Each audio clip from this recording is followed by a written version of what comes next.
history remembers kings. It remembers conquerors. It remembers prophets, priests, and men who carved their names into stone.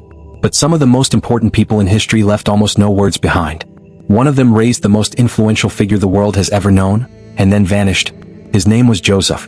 He appears in the opening chapters of the Gospels as a craftsman from Nazareth, a descendant of King David, a man described simply as righteous. He protects Mary, names the child Jesus, leads his family through danger, and then, without explanation, fades from the story. No speeches. No final farewell. No grave recorded. No mention during the ministry that changed the world. By the time Jesus begins preaching, healing, and challenging empires, Joseph is gone. What? Did he die early, as many scholars suspect? Was he older than tradition admits? Did later generations focus so completely on Jesus that the quiet man beside him disappeared into the background? Or is Joseph's silence itself the message? Tonight, we follow the footsteps of the forgotten father of Nazareth, through scripture, history, and ancient tradition, to uncover what may have happened to the man who raised the Messiah. Because sometimes the people who speak the least, shape history the most. And Joseph left one mystery behind. How do you vanish from the greatest story ever told? Before the miracles, before the crowds, before the cross, there was a village no empire cared about. Nazareth was small, rural, and easily overlooked. It does not dominate the records of Roman Empire. It was not a center of wealth or power. To many in Judea it was insignificant. And in that forgotten place lived a man named Joseph. The Gospels describe him with remarkable restraint. He is never introduced as wealthy, famous, or politically connected. He is called a tekton, a Greek term often translated as carpenter, but broader in meaning: builder, craftsman, laborer. A man who shaped stone and wood with calloused hands. He belonged to the house of David, linking him to royal ancestry. Yet if he carried noble blood, it brought him no throne. Only responsibility. This matters, because ancient genealogies were not casual details. They were identity, inheritance, legitimacy. In the gospel narratives, Joseph's line connects Jesus legally to Davidic ancestry. Not through power, but through adoption, protection, and name. Joseph becomes the bridge between prophecy and obscurity. Then came the crisis. He was betrothed to Mary, an agreement more binding than modern engagement, often requiring formal separation to break. But before they came together, she was found to be pregnant. For Joseph, this was not merely emotional pain. It was public scandal. Honor mattered in first-century Jewish society. Reputation could determine survival. A woman accused of unfaithfulness could face disgrace, rejection, even danger. Joseph had every legal and social reason to walk away. Instead, the Gospel of Matthew says he resolved to do it quietly. No spectacle. No revenge. No humiliation. Mercy before explanation. Then, according to the text, everything changed in a dream. An angel tells Joseph not to fear taking Mary as his wife. The child, he is told, is conceived through the Holy Spirit. Whatever one believes about miracles, the historical point remains striking. Joseph accepted a path that would cost him reputation, certainty, and comfort. He chose to stand beside Mary when stepping away would have been easier. He chose burden over image, duty over pride, faith over control. And from that moment, Joseph becomes something rare in history. A central figure who never seeks center stage. He names the child Jesus, an act carrying legal fatherhood in Jewish custom. He gives protection, household identity, and place within his lineage. Without Joseph, the infancy story changes completely. No shelter, no covering, no earthly father standing in the gap. Yet even here, something strange begins. The man chosen for one of history's greatest responsibilities speaks not a single recorded word. Not one sentence survives. Only actions. And that silence raises a question more powerful than speech. Who was Joseph, before history reduced him to the background? And if he was this vital at the beginning, why does he disappear at the end? The child had been born. In the shadows of Bethlehem, far from palaces and power, a new life entered the world quietly. No armies announced it. No senate recorded it. No emperor understood what had begun. But someone else was watching. Herod the Great ruled Judea with brilliance, paranoia, and fear. Ancient historians describe him as gifted, ruthless, and deeply suspicious of rivals. He built fortresses, temples, and monuments, but also eliminated threats even within his own household. So when reports reached him of a child called King of the Jews, the title would not sound poetic. It would sound political. The Gospel of Matthew tells of learned visitors arriving from the east, seeking the newborn king. Whether scholars call them astrologers, wise men, or dignitaries, their arrival carried danger. Because they asked a question in public. Where is the rightful king? And in a land ruled by Herod, that question could kill. The text says Joseph receives another warning in a dream. Rise. Take the child and his mother. Flee to Egypt. Again, Joseph is given no explanation, no roadmap, no guarantee. Only urgency. Imagine the scene. Night over Bethlehem. A young mother holding an infant. A man waking to the possibility that soldiers may soon arrive. No time to debate. No counsel to consult. No safe delay. Joseph moves. This is where history often underestimates him. We speak of miracles and prophecy, yet forget logistics. Survival requires food, timing, routes, shelter, stamina. Egypt was not next door. The journey from Judea into Egyptian territory meant distance, uncertainty, and risk. Bandits traveled roads. Borders were watched. Refugees had no privileges. And Joseph had a family to carry through all of it.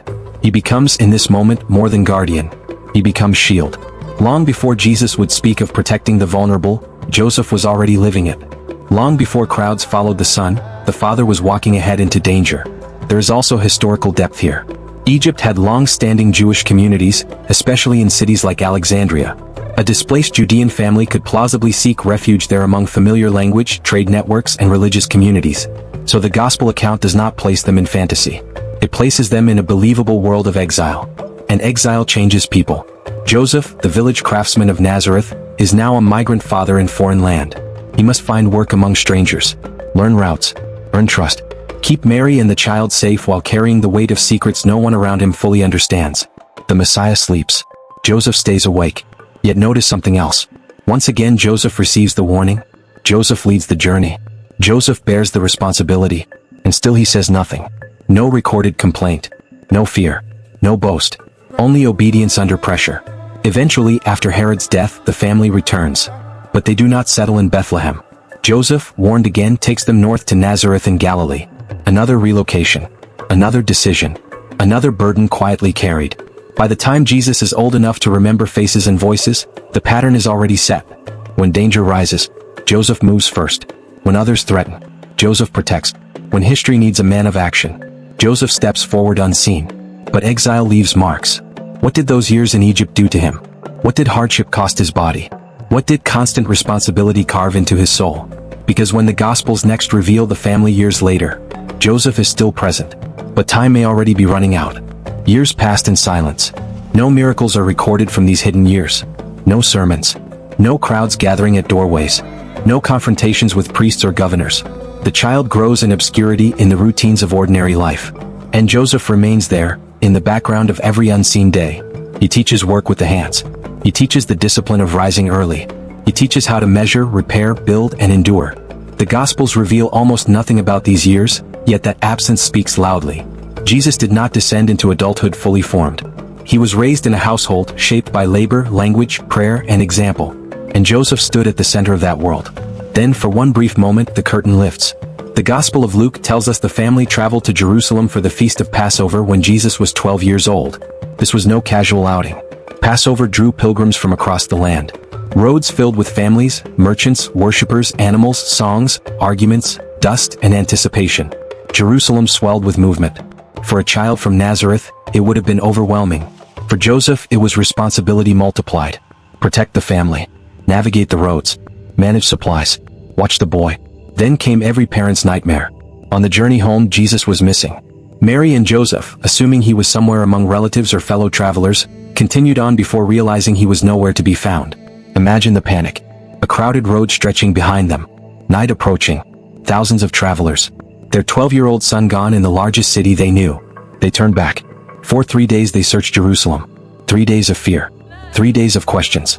3 days wondering whether danger had reached the child they had spent years protecting. And when they finally find him, Jesus is in the temple, seated among teachers, listening and asking questions. Those present are amazed at his understanding. Mary speaks first, asking why he has treated them this way. But Joseph is there too, often overlooked, silent again. Yet present in the anguish, the searching, the relief. This matters more than many realize. This is the last undisputed appearance of Joseph in the canonical Gospels. He enters the scene as protector. He exits the scene as searching father. After this moment, the text says Jesus returned with them to Nazareth and was obedient to them. To them. Mary and Joseph. The hidden household resumes. But then, something changes. The next time the Gospels move forward, Jesus is an adult. He is baptized by John the Baptist. He begins preaching. He gathers disciples. Crowds follow him. And Joseph is gone. No mention at the wedding in Cana.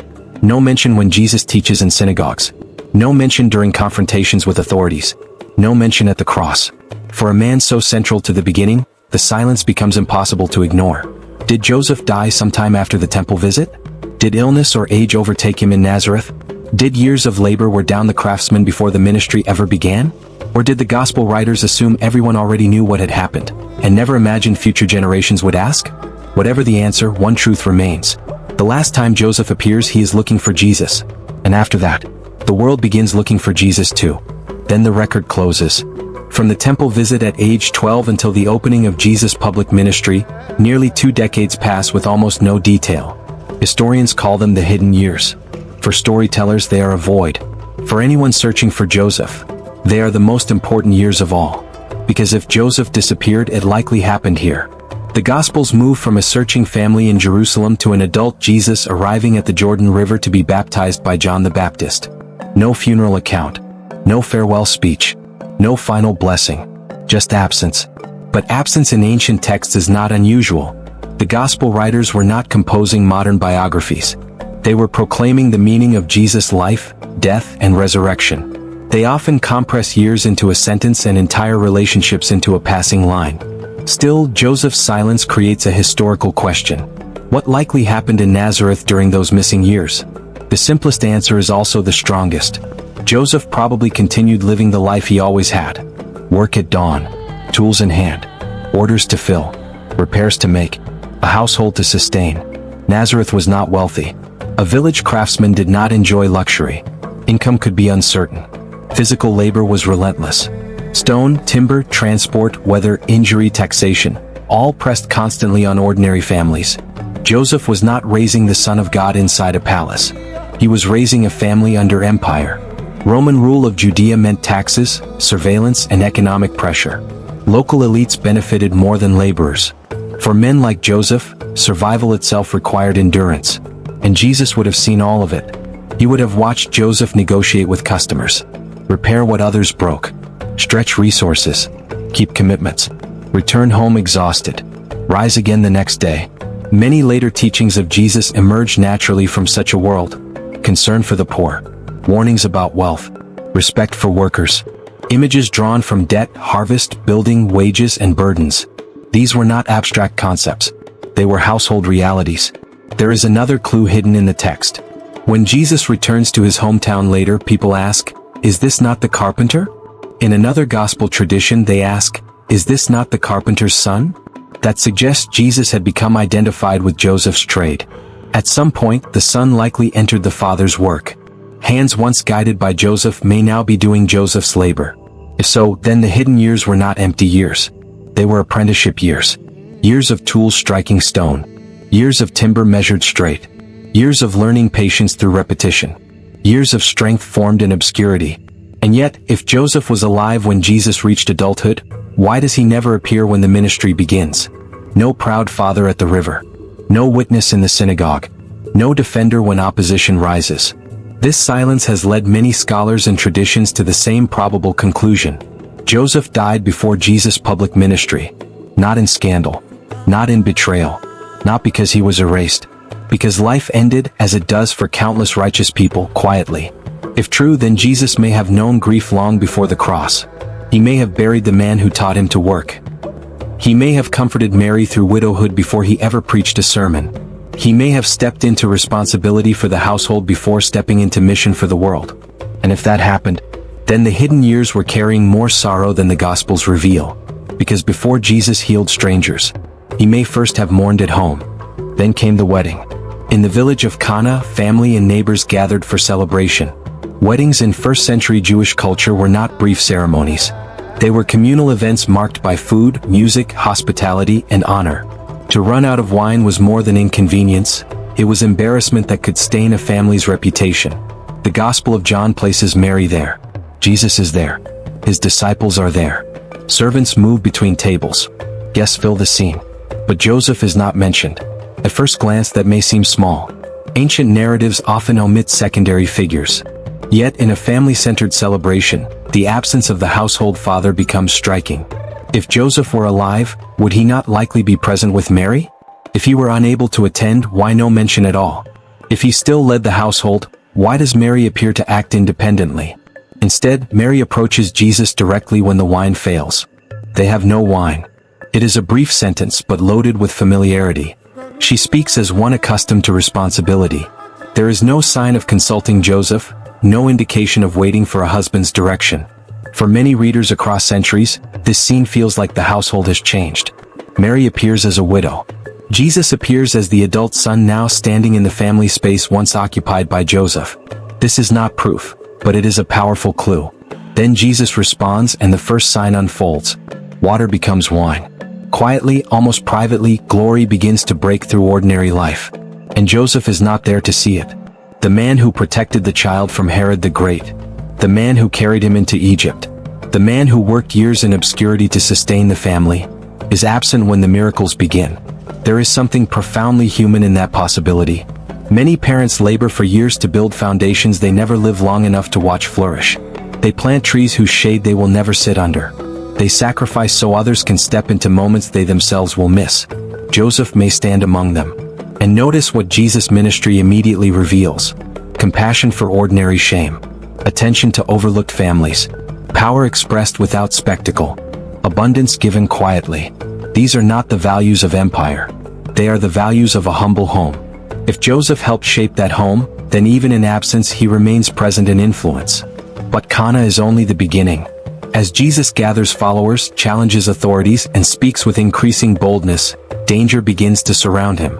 Opposition grows. Rumors spread. Enemies listen carefully. In such a season, an earthly father might defend, advise, intervene, or stand nearby. Yet Joseph never appears. No voice in the crowd. No hand on the shoulder. No shelter to return to. Which means one possibility becomes harder to escape. By the time Jesus revealed himself to the world, the man who raised him had already left it. And if Joseph was gone before the first miracle, who stood with Mary when the final one approached? The road ends outside Jerusalem. After the arrests, the accusations, the mocking, the beating, and the sentence, Jesus is led to execution under Roman crucifixion practices. Crowds gather. Authorities watch. Soldiers carry out procedure with cold efficiency. And among the grief-stricken witnesses, one figure stands out. Mary is there. The Gospel of John places her near the cross with other women and the beloved disciple, traditionally identified as John the Apostle. But Joseph is nowhere in the scene. This absence matters more here than anywhere else. At a public execution of a son, an earthly father, if living and able, would naturally be expected among the mourners, or at least remembered in the account. Yet the narrative gives no sign of Joseph's presence. Instead, from the cross, Jesus addresses Mary and the beloved disciple. Woman, behold your son. Behold your mother. In Christian tradition, this becomes a profound act of care. Even in agony, Jesus ensures Mary is not left alone. But historically, it also suggests something simple and human. Joseph was no longer alive to care for her.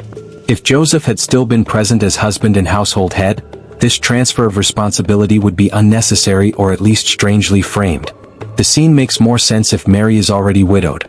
That is why many scholars and readers across centuries see the cross as indirect evidence of Joseph's earlier death. No tombstone is named. No obituary is written. No dramatic farewell is preserved. Only this silent clue. Someone else must now receive Mary. There is another layer often overlooked. Jesus, in one of the darkest moments of his life, performs an act rooted in family duty. He does not abandon relational responsibility for spiritual mission. He holds both together. That instinct may reflect the home that formed him. A household where obligation mattered. Where protection mattered. Where care for family was not theory but daily practice. If Joseph taught by example, then echoes of Joseph may be heard even here. At the cross. In mercy under suffering. In responsibility under pain. In love expressed through action, not speeches. And still, Joseph remains invisible. No final embrace with his son. No father grieving beneath the beams. No recorded memory spoken aloud. The man who guarded Jesus in infancy is absent at the hour of death. Yet perhaps absence itself tells the truth. Joseph's task had always been temporary. Protect the child. Provide the home. Prepare the man. Then step aside. History often celebrates those who stand in the spotlight. But some lives are measured by what they build and then release. Joseph may be one of them. Still, one question remains. If Joseph died before the ministry and before the cross, did anyone remember him after? Or did the man who raised the Messiah disappear into history forever? After the resurrection stories, After the rise of the early church, after sermons spread from Jerusalem to the wider Roman Empire, the name of Jesus would be carried across continents. Empires would bend around it. Calendars would be shaped by it. Civilizations would argue over it.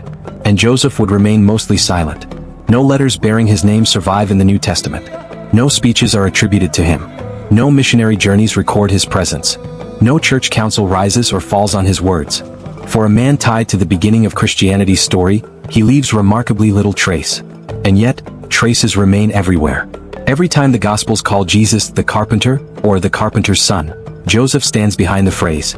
Every time Jesus teaches with images of doors, yokes, beams, foundations, vineyards, wages, debts, and labor, we hear the language of working life, the world Joseph inhabited. Every time Jesus values the poor, honors the faithful unseen, and warns against public displays of righteousness, many readers detect the ethics of a humble home. History often asks who changed the world. But another question may matter more. Who formed the people who changed it? Joseph's greatness may lie there. Not in titles. Not in miracles. Not in fame. But in formation. He accepted scandal to protect Mary. He accepted exile to preserve a child. He accepted obscurity to provide daily bread. He accepted silence while others received attention. That kind of life rarely enters monuments, but it can shape history more deeply than monuments ever do.